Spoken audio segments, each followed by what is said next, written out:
तो जब मालदेव इधर उधर हमले कर रहा था चारों तरफ, तो उसने जैसलमेर पर भी हमला किया। तो जैसलमेर वालों ने कहा भाई पोखरण रख ले, लड़ाई मत मत कर। तो उन्होंने अपना एक इलाका दे दिया, लड़ाई नहीं की। तो मालदेव एक बार तो वापस आ गया, लेकिन उन जैसलमेर वालों को बाद में उन्होंने बैठ के आपस में सलाह मशविरा किया कि भाई आज अपने इसको पैसे टक्के दे के या जमीन दे के वापस भेज दिया, ये इस बात की गारंटी थोड़ी है वापस नहीं आएगा। हमने तो देखा है कि 1533 में बहादुर शाह को रणथंभौर का किला देके संधि की गई थी, अगले साल वो तो वापस आ गया। तो मालदेव का क्या भरोसा अगले साल वापस आ जाए? ऐसे कब तक रुपए देते रहेंगे इस आदमी को, कब तक जमीनें देते रहेंगे इस आदमी को? तो क्या किया जाए कि इसका कोई परमानेंट इलाज देखना पड़ेगा भाई। तो क्या परमानेंट इलाज तो लड़ाई है, और वो फिर अपना इलाज कर देगा।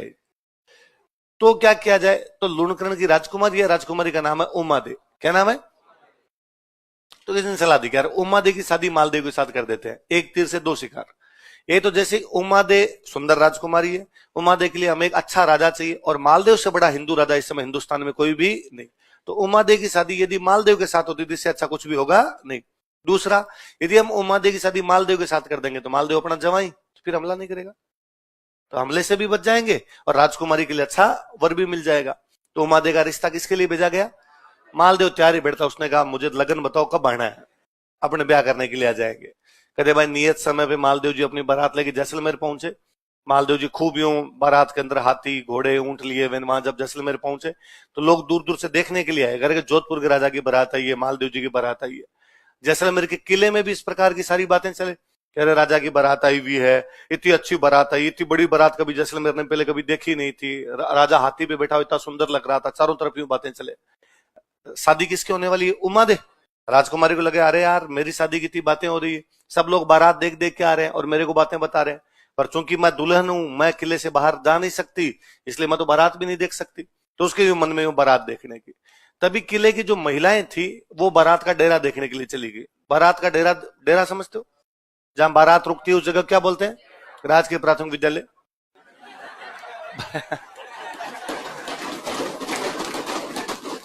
वही रुकती है ना।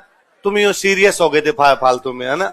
इंग्लिश मीडियम वालों को तो वो डेरा कुछ ही नहीं होता। हमारे गांव में स्कूल होती है ना, वहां हम बारात को रोक लेते हैं, टावरों कर देते हैं छुट्टी, और वहां बारात रुक जाती है। उसको हम क्या बोलते हैं? डेरा। डेरा मतलब घर है जी। तो पहले बारात का डेरा देखने के लिए महिलाएं जाया करती थी। महिलाएं जब डेरा देखने जाती तब एक लोकगीत गाया जाता अपने जल्ला। तो उधर भाई महिलाएं सारी बारात का डेरा देखने गई। उमा दे अब थोड़ी अकेली बैठी, तो उमा दे को लगा कि अरे यार देखो मैं बाहर तो नहीं जा सकती, पर किले के ऊपर चढ़ के देख ही सकती हूँ, और किला सबसे ऊंचा होता है, किले के ऊपर चढ़ोगे नीचे का सब कुछ दिखाई देगा। तो उमा दे अपनी बारात को देखने के लिए किले के ऊपर जा रही है। जब वो किले की सीढ़ियां चढ़ रही थी ऊपर जाने के लिए, तो एक कमरे में उसे लड़ाई की आवाजें आई। उसने कान लगाया तो उसके मम्मी पापा ही लड़ रहे थे, और लूणकरण अपनी रानी को कह रहा था कि आज मालदेव जैसे ही फेरों के अंदर आएगा मैं मालदेव को पकड़ के मार दूंगा।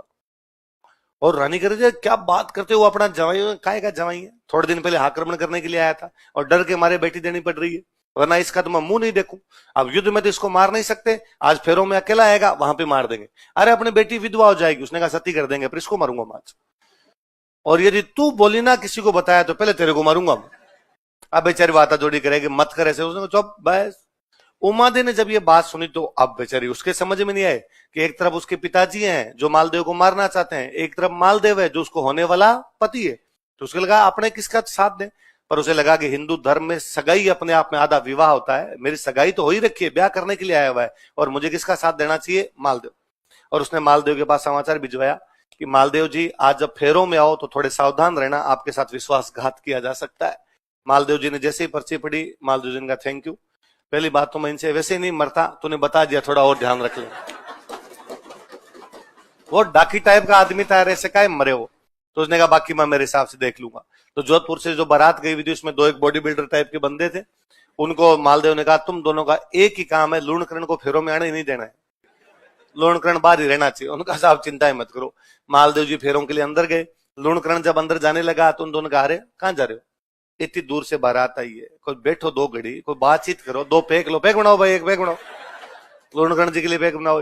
लूणकरण ने कहा नहीं नहीं मुझे कन्यादान करना होगा। चौप, कन्यादान कोई कर देता है, कन्यादान तुम्हारा बेटा कर देगा, कन्यादान तुम्हारा भाई कर देगा, कन्यादान तुम्हारे परिवार का और कोई सदस्य होगा वो कर देगा, तेरी क्या आवश्यकता कन्यादान करने की। और ये मैंने भी केवल फिल्मों में देखा, कन्यादान पापा करते हैं, बाकी गांव में कन्यादान कोई कर देता है। है ना, भाई काका चाचा पंडित जी को जो दिखते हैं ना, पंडित जी उससे कन्यादान करवा लेते हैं। ये फिल्मों में दिखाते हैं, कन्या के पिताजी को बुलाइए, है ना। अब कन्या के पिताजी को उसी टाइम गायब होना होता है, भगवान जाने कहां चले जाते हैं, फिर इधर उधर से उनको ढूंढ के लाना पड़ता है। बाकी मैंने फिल्मों में और शहरों में दो बातें देखी, एक तो कन्यादान पिताजी से करवाओ, एक मैंने फिल्मों में और शहरों में देखा कि लड़की की शादी में लड़की के भाई भी नए कपड़े पहनते हैं।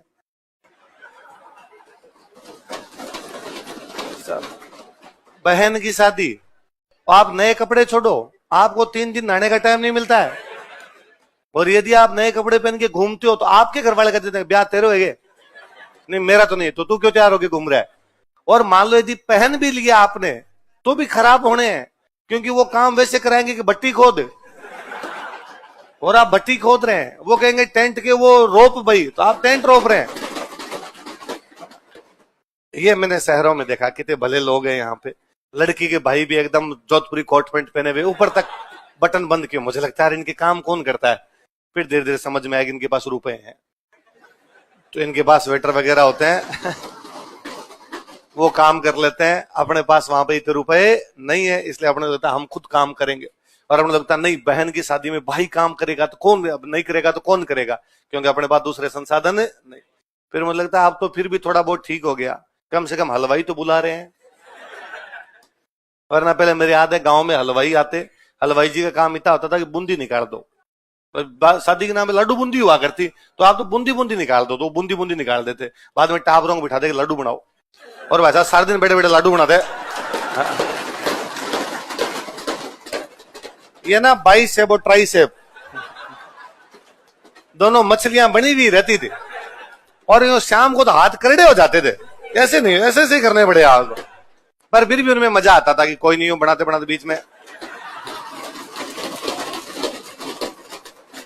बूंदी कहां देखी हुई थी भाई साहब, बूंदी मिल जाती गांव के अंदर, इससे बड़ी मिठाई क्या हुआ करती थी, तो टाबर उसमें राजी थे कि यार ठीक है। कुल मिला के लूणकरण जी को फेरों के अंदर अंदर जाने नहीं दिया, लूणकरण जी को बाहर ही बिठा लिया, आप फेरे आराम से संपन्न हुए। दूसरे दिन उमा देवी की विदाई होने लगी। पहले जब राजकुमारियों की शादी होती, जब उनकी विदाई होती, तो उनके साथ काम करने के लिए महिलाएं दी जाती, दासियां दी जाती। उन दासियों में एक दासी दी गई भारमली। कौन दी गई? बारमली के लिए कहा जाता है कि बारमली जब पैदा हुई थी, होते उसके मम्मी पापा ने फेंक दिया था उसको, किसकी बच्ची थी उसके बारे में कोई जानकारी नहीं थी। अभी भी अपने अखबारों में पढ़ते हैं नवजात कन्या को हॉस्पिटल में छोड़कर भागे माता पिता, अभी भी अपने पढ़ते हैं नवजात कन्या को झाड़ियों में छोड़कर चले गए घर वाले, किसकी है पता नहीं। आज मान लो ऐसा हो गया, आप सुबह सुबह कोचिंग से आ रहे हो, आपको अचानक लगेगा अरे यार कोई बच्ची को इसे छोड़ के चला गया, आपने क्या करेंगे? हॉस्पिटल फोन करेंगे, पुलिस को फोन करेंगे, बचाएंगे उस बच्ची को। उस समय हॉस्पिटल पुलिस राजा ही हुआ करता था। तो जब बारमली को उसके माता पिता छोड़ के गए, किसी ने जिसने देखा उसने लाके राजा को दे दी, साहब ये बच्ची वहां पड़ी थी आपके राज्य में, को छोड़ के चला गया। राजा ने उसको पाल पोस के बड़ा किया था। उमादेवी के साथ में बड़ी हुई थी, तो उमादेवी की बहुत अच्छी सहेली थी, तो उमादेवी ने कहा कि भाई मेरे साथ में जो लड़कियां भेजी जाए, जो दासियां भेजी जाए, उसमें एक साथ में किसको भेजो? बारमली, ताकि मेरा मन भी लग जाएगा। शाम को मालदेव जी अपने महल के अंदर आ गए। उमादेवी तब तक अपना श्रृंगार वगैरह कर रहे थे, तो मालदेव जी ने समाचार भिजवाया कि भाई मालदेव जी आ गए हैं वहां पर। तो उमादेवी को लगा मुझे श्रृंगार करने में समय लगेगा, तो भारमली पास में बैठती, उन्होंने भारमली कहा भारमली जाओ और भारमली जाके कहो कि मुझे अभी आने में समय लगेगा। भारमली सुंदर थी, मालदेव जी नशे में थे।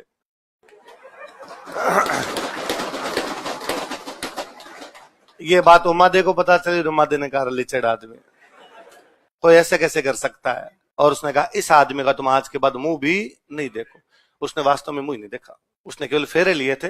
बाद में वो यहां से हाथों हाथ चले गए थे अपने तारागढ़, अजमेर तारागढ़ रहे थे खूब दिनों तक। जब शेरशाह ने हमला किया था, तब इनका पहले प्लान अजमेर की तरफ से आ रहा था शेरशाह, तो इनका पहले प्लान यह था कि अपने अजमेर लड़ेंगे जाके और अजमेर में शेरशाह को रोक लेंगे। तो उमादेवी को जब ये बात पता चलती है, उमादेवी शेरशाह उसको मालदेव को मैसेज करती है कि भाई मैंने सुना है कि आप लोग यहाँ पे आके शेरशाह से लड़ने वाले हो, तो आपको आने की आवश्यकता नहीं, आप सेना भेज दो, मैं सेना को संभाल लूंगी, मैं लड़ लूंगी। फिर फाइनली इनके तय हुआ कि अजमेर नहीं लड़ेंगे, अपने जैतारण लड़ेंगे। तो इन्होंने अजमेर खाली किया था। अजमेर खाली किया तो जोधपुर के पास में गांव पड़ता था कोसाना नाम करके, वहां पे उमादेवी को शिफ्ट किया, भाई आप यहाँ पे आके रह सकते हो, अजमेर तो खाली करेंगे। फिर वो कई दिन तो यहाँ पे रहे थे। फिर उनका ननिहाल था केलवा, तो लास्ट में कहां पे चले गए थे? केलवा। मालदेव की एक अन्य रानी से बेटा हुआ था राम सिंह। कौन हुआ था? राम सिंह को गोद ले लिया था, राम सिंह वहां रहता था उनके साथ में। फिर केलवा के अंदर जब वो रहते थे, उनको समाचार मिला कि मालदेव की मृत्यु हो गई, तो केलवा के अंदर मालदेव के कपड़े भेजे गए थे, पगड़ी भेजी गई थी मालदेव की, भाई मृत्यु हो गई। वहां पर केलवा में उसके साथ सती हो जाती है। वो महिला कहती है भाई मालदेव ने मेरे साथ पति होने का धर्म नहीं निभाया, मैं मेरे पत्नी होने के धर्म से पीछे क्यों हटूं? पूरी जिंदगी उसने मालदेव का मुंह नहीं देखा, पूरी जिंदगी मालदेव से नाराज रही, इसलिए हम क्या बोलते हैं, क्या बोलते हैं? कहते हैं कि भाई जब इधर आपके उमा दे यहां पर थी, जोधपुर के पास में कोसाना वाले इस गांव के अंदर थी, मालदेव तब तक वापस कब्जा कर चुका था जोधपुर के ऊपर, तो मालदेव को लगा कि यार मेरी गलती थी, मेरी गलती की वजह से और चली गई उमा दे, चली गई, तो मुझे उमा दे को मनाना चाहिए। तो मालदेव ने अपने दरबार में बहुत अच्छे कवि थे जिनका नाम था ईसरदास जी। क्या नाम था? ईसरदास जी को भेजा कि ईसरदास जी जाओ और जाके किसको मना के लेके आओ? उमा दे को। ईसरदास जी गए, ईसरदास जी ने जाके उमा दे कहा कि उमा दे गलती इंसान से ही होती है, मालदेव से गलती हुई, और यदि कोई बंदा अपनी गलती को स्वीकार कर ले, रिग्रेट कर ले, कन्फेंस कर ले उस पे, तो गलती माफ कर दी जानी चाहिए, माफ करने वाला बड़ा होता है। आप वापस पधारिए, जोधपुर चलिए, आप पटरानी बनेंगे, आपका बेटा होगा वो जोधपुर का राजा बनेगा। उमा देने का नाम, इज्जत नाम की भी कोई चीज होती है, सम्मान बहुत बड़ी चीज होती है, मैं कैसे जा सकती हूँ ऐसे? उन्होंने वापस कहा है कि मालदेव जोधपुर का राजा, राजस्थान की सबसे बड़ी रियासत का राजा, 10 लोगों के बीच में पैरों पैर पकड़ेगा आपके, माफी मांगेगा, इज्जत बढ़ेगी आपकी। तो उमादे ने वापस कहा कि सरदार जी आप कह रहे हो ऐसे, मैं कह रहा हूं मेरी गारंटी आपकी इज्जत में किसी प्रकार की कोई कमी नहीं आएगी। तो उमादे को सरदार जी राजी करके लाते हैं। ये बात पता चलती है बाकी रानियों को कि कौन आ रही है, उमादे। तो बाकी रानियां जानती थी कि उमादे आ गई तो उमादे पटरानी बनेगी, उमादे पटरानी बनेगी तो अपनी दुकानदारी चलेगी नहीं। तो एक कवि और थे, उनका नाम था आसानंद जी। क्या नाम था? तो उन्होंने आसानंद जी को कहा कि आसानंद जी सुना आपने कुछ क्या कि उमा दे वापस आ रही है? उनका हाँ सुना तो है। तो ये तो बहुत गलत बात है ना, महिला की इज्जत नाम की कोई चीज होती है, उमा दे दी एक बार ठोकर मार के चले गए, वापस थोड़ी आना। तो आसानंद जी ने कहा ये बात तो सही है, तो आप करो कुछ इंतजाम। तो आसानंद जी जिधर से उमा दे आ रहे थे उधर सामने जाके खड़े हो गए और रास्ते में जोर जोर से दोहे बोलने शुरू किए कि मान रखे तो पीऊ तज, पीऊ रखे तज मान, दो दो गेंद ने बंधु एक एक खंबू उठान। मान रखे तो पीऊ तज, पीऊ का मतलब होता है पति, तज मतलब छोड़ दे, मान मतलब इज्जत सम्मान। मान रखे, यदि इज्जत रखनी है तो पति को छोड़ दे। पीऊ रखे तज मान, और यदि पति रखना है तो इज्जत छोड़ दे, इज्जत रखनी है तो पति छोड़ दे। दो दो गेंद ने बंधु, गेंद मतलब होता है हाथी, गेंद मतलब दो दो गेंद ने बंधु, दो हाथियों को नहीं बांध सकते एक एक खंबू ठाण, एक ही जगह पे। जैसे एक जगह पे दो हाथी बंधे नहीं रह सकते क्योंकि आपस में लड़ेंगे, वैसे इज्जत और पति दोनों एक साथ है। अभी तुम्हारी इज्जत है उमा दे, लोग दूर दूर तक बातें करते हैं कि रानी हो तो उमा दे जैसी हो जिसने अपने पति की एक गलती पर उसके वैभव को, उसके साम्राज्य को, उसके राजत्व को ठोकर मार दी। तुम वापस आ जाओगी, तुम्हें जोधपुर का राज्य मिलेगा, तुम पटरानी बनोगी, तुम्हें सारे सुख वैभव मिलेंगे, पर इज्जत नहीं मिलेगी। उमा दे ने कहा ना, अपने को चाहिए फुल इज्जत। उमा दे वापस चली गई थी। तो उमा दे को लाने वाले तो कौन थे, वापस भेजने वाले कौन थे? चलो उमा दे का किस्सा तो अलग से खत्म हुआ। भारमली तो मालदेव के पास रह गई भाई, वो तो मालदेव के पास ही। एक दिन बारमली अपने को जैसलमेर की तरफ टकाटक देखे, उधर लगातार उधर ही उधर देखे, रात का टाइम और मालदेव ने, बरसात हो उधर जैसलमेर की तरफ, बिजलियां चमके, और मालदेव ने बारमली से पूछा कि तुम्हें पीहर की याद आती है? तो रोई। उसने कहा क्यों नहीं आएगी, मेरा बचपन बीता वहां पे, खेली कूदी वहां पे, आज इतने साल हो गए मैं जैसलमेर वापस जा नहीं पाई। चली जाओ, कल चली जाओ। उन्हें किस मुंह से जाऊं, जैसलमेर वाले कल को कहेंगे कि भाई तेरी वजह से हमारी राजकुमारी का घर टूट गया, तो मैं कैसे जाऊं वहां पे? उसने कुछ ही नहीं कहेंगे, मैं लेटर लिख के भेजता हूँ। और मालदेव ने एक दिन लेटर लिख के भेजा कि भारमली आ रही है जैसलमेर वालों, यदि किसी ने कुछ कह दिया तो देख लेना। कौन के भाई, उससे पंगा कौन ले। भारमली जैसलमेर गई। जैसलमेर का जो राजा था, उसका जो राजकुमार था, उस राजकुमार के ऑलरेडी 3 रानियां थी, पर भारमली सुंदर थी। वो राजकुमार भारमली के आसपास में चक्कर काटे, तो उन तीनों रानियों को लगा भाई ननद का घर बर्बाद हुआ, अपने वाला बाउंड्री पे खड़ा है, अपने वाला कभी भी बर्बाद हो सकता है। तो उन तीनों रानियों में से एक जो रानी थी, वो बाड़मेर में एक जगह पड़ती है कोटड़ा। कौन सी जगह? वहां का एक बंदा था बाघा कोटड़िया। क्या नाम था? कोटड़ा का इसलिए कोटड़िया, बाघ सिंह उसका नाम था, तो क्या हो गया बाघा। संग्राम सिंह का संगा, तो बाघ सिंह का क्या हो गया बाघा। उस बाघे कोटड़िया की बहन थी, और बाघा कोटड़िया बड़ा जोरदार आदमी था, डाकू टाइप का आदमी था। उस टाइम अमीरों को लूट के गरीबों में बांटे, रॉबिन हुड टाइप के बंदे होते हैं इस प्रकार के।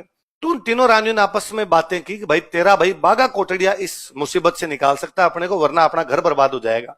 तो बहन बाघे कोटड़िया को अपने भाई को बुलाती है, बाघे कोटड़िया को बुला कहती है भाई देखो वैसे तो आप बड़े भैया हो, आपसे ऐसी क्या बात बताऊं, पर कौन सी छुपी हुई है। ये बारमली हमारी ननद का घर, उमा दे का घर बर्बाद करके आई है, आजकल यहाँ आ रखी है, और आपके जमाई साहब जो है वो कभी भी उधर बॉर्डर क्रॉस कर सकते हैं, हमारा घर टूट जाएगा। बाघे बाघा चिल बंदा, बाघे ने कहा तुम चिंता मत करो, मैं इंतजाम कर दूंगा। कल एक काम करना, कल जब मैं जाऊं तो तिलक निकालने के लिए तुम मताड़ा इसको भेज देना। अपने बहन के घर जाते हैं, आते हैं तो बहन तिलक निकालती, आते जाते तिलक निकालते हैं घर में, और जाते हैं तब कहते हैं भाई सीख देनी है। कोई मेहमान घर में आता है, तिलक निकाल के कहते हैं भाई सीख देनी है। क्या देनी है? तो मेहमानों को जब विदाई करते हैं उस समय तिलक निकालते हैं, उसको क्या बोलते हैं? सीख देना। क्या कहते हैं? याद रखना, कोई आरपीसी पूछेगी कि सीख देना क्या होता है, तो विदाई के समय मेहमानों को जो तिलक वगैरह निकाल जाते हैं उनको क्या बोलते हैं? वो सीख का मतलब ये होता था भाई, नहीं कहते अभी भी रास्ते में ध्यान रखना, कुछ खाना पीना मत, तो ये सीख ही तो है।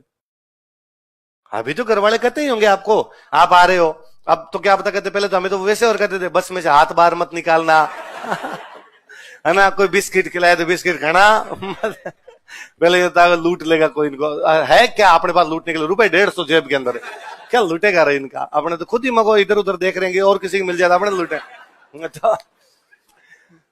तो वैसे वो सीख देना, तो उसने कहा सीख देने के लिए तू मत आना और भारमली को भेज देना। उसने कहा ठीक है। दोनों बहन भाई ने आपस में बातचीत की।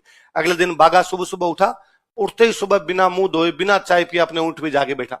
जैसलमेर वाले भाग के, अरे क्या गलती हुई, अचानक कैसे जा रहे हो आप? उसने कहा नहीं नहीं मेरे कोई काम आ गया। अरे सीख तो ले जाओ। तो कहा मेरी बहन को कहो फटाफट आगे तिलक निकाल दे।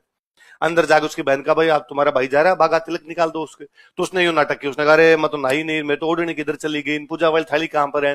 बारमली नहा धो के टकाटक एकदम तैयार बैठी थी। तो उसने बारमली को कहा कि बारमली तिलक कित निकालना, तू निकाल दे। बारमली ने कहा मैं निकाल देती हूँ। तो बारमली तिलक निकालने के लिए बाहर गई, और जैसे तिलक निकालने लगी बागे ने हाथ पकड़ा, ऊंट पे बिठा लिया। जैसलमेर से कोटड़ा आते आते बागे को बारमली से, बारमली को बागे से प्यार हो गया। राजस्थान की सबसे बेहतरीन लव स्टोरी है बागा भारमली। जहां तरवरता है मोरियोर, जहां सरवरता है हंस, जहां बाग होता है भारमल, जहां दारूता है मंस। जहां जहां पेड़ होंगे वहां वहां मोर होंगे, जहां जहां तालाब होंगे वहां वहां हंस होंगे, जहां जहां शराब होगी वहां वहां मांस होगा, जहां जहां बागा होगा वहां वहां भारमली होगी। ये बात मालदेव जी को पता चलेगी, भारमली को कौन ले गया? बागा। तो मालदेव जी ने कहा आक्रमण करो रे और लेके आओ। तो लोगों ने समझाया कि साहब बागा डाकू टाइप का आदमी है, आक्रमण करें और आगे की तरफ भाग जाए, हाथ नहीं है तो अपनी बेइज्जती होगी। कि साहब जोधपुर की सेना गई और बागे जैसे डाकू को भी पकड़े नहीं पाई। तो मालदेव ने कहा रुको रुको, होल्ड होल्ड। वो उम्मादे आ रहे थे एक दिन, ईसरदास जी मना के ला रहे थे, तो सामने जाके दो एक और बोल रहा था रे। तो आसानंद जी ने कहा मैं था। तो आसानंद जी तुम्हारे चक्कर में उम्मादे वापस गई, अब तुम किसको लेके आओगे? बारमली। आसानंद जी ने कहा ठीक है। तो आसानंद जी बारमली को लेने के लिए बागे के पास गए। आसानंद जी वहां गए, वहां जाके बागे को पता चला कि आसानंद जी जैसे बड़े विद्वान मेरे पास आ रहे हैं। बागा बड़ा राजी हुआ, आसानंद जी का स्वागत किया उसने, शिकार करने के लिए अपने साथ में लेके जाए, अपने साथ में रखे, पूरा स्वागत सत्कार करे, बारमली अच्छा अच्छा खाना बना के खिलाए। आसानंद जी ने देखा कि यार बागा मेरी कितनी इज्जत करता है, बारमली बागा को कितना प्यार करती है। आसानंद जी वहीं रह गए। आसानंद जी वापस आए नहीं, मालदेव का तू जाने तेरा काम जाने। फाइनली जब बागा मरा था तो भारमली उसके साथ सती हो गई थी, आशा जी पागल हो गए थे। आसानंद जी जगह जगह बागा बागा करके घूमते रहे। उधर जब पाकिस्तान में रियासत पड़ती है अमरकोट, अभी हम अमरकोट जिसका जिक्र कर रहे, अमरकोट राणा जी को पता चला इस बात का कि आसानंद जी जैसे महान विद्वान पागल है इस समय, कपड़े उपड़े फट गए, बिना कपड़ों के घूमते रहते हैं। तो उन्होंने बुलाया आसानंद जी को, आसानंद जी को बुला, आसानंद जी मेरे पास रहो, कोई बात नहीं, बागा मर गया, मालदेव के पास जा नहीं सकते आप, यहाँ रहो। और पूरा बेचारा ध्यान रखे, पूरा स्वागत सत्कार करे, पूरी इज्जत दे, बात बात में एकदम हुंकारे भरे उनके। पर आसानंद जी थोड़ी देर में यूं बातें कर गए। एक बार मैं बागा वहां गए थे, बागे ने ये किया, बागे ने वो किया, तो उसका ईगो हर्ट हुआ राजा का, और उसने कहा यार बागा था तो डाकू, मैं यार राणा हूं, दो चार मेरी तारीफ भी कर दिया करो। तो आसानंद जी ने कहा तुम बागे की जुत्ती के बराबर नहीं। तो उस राणा ने कहा कि इसका मतलब आप बागे का नाम लेना कभी बंद नहीं करोगे कि नहीं? तो उसने कहा ठीक। उसने आसानंद जी के पोते को बुलाया, पोते को बुलाकर तेरा यदि दादा एक पूरी रात बागे का नाम नहीं ले तो हर 1 घंटे पे 1 लाख सोने के सिक्के दूंगा। और पोते ने अंदाजा लगाया कि 7-8 घंटे की रात होती है, 7-8 लाख सोने के सिक्के मिलेंगे, 7-8 पीढ़ियां तिर जाएगी। और उसने आसानंद जी को जाकर कहा कि दादाजी प्लीज फॉर नेक्स्ट 7 जनरेशंस एक रात यदि नाम नहीं लोगे तो आपकी कोई असर पड़ेगा? आसानंद जी ने कहा देख बेटा वैसे नहीं रहा जाता, पर तू जब इतना कर ही रहा है तो आई विल ट्राई। शाम को भाई कहा गया आपका समय शुरू होता है। अब आसानंद जी को पता था बागे का नाम निकल जाएगा, तो आसानंद जी राम राम राम राम करना शुरू कर दिया। राम जी का नाम लेंगे तो एक बार बागे का नाम नहीं, पर डोकरे से 10-15 मिनट राम जी लिए गए। 10-15 मिनट बाद तो जोर जोर से कहा बागा आओ बड़े घर कोटड़ा तू धनी, जासी फूल जड़े पर बास न जासी बाग जी। हे बागा, फूल झड़ जाता है लेकिन उसकी सुगंध नहीं जाती है। तू मर गया लेकिन तेरी याद मेरे दिल से थोड़ ठोड़ पग दौड़ करचा पेट रहे कारण, रात दिवस राठौड़ बिसरिया नहीं बाग जी। पेट के लिए आदमी, कमाई के लिए आदमी कहीं भी मजदूरी कर लेगा, पैसों के लिए बागे जैसे दोस्त को कैसे भूला जा सकता है। फिर कहा ठीक है, आप जानो ना आपका काम जान। तो आसानंद जी बाद में किस पर दोहे लिखेंगे? बागा भारमली।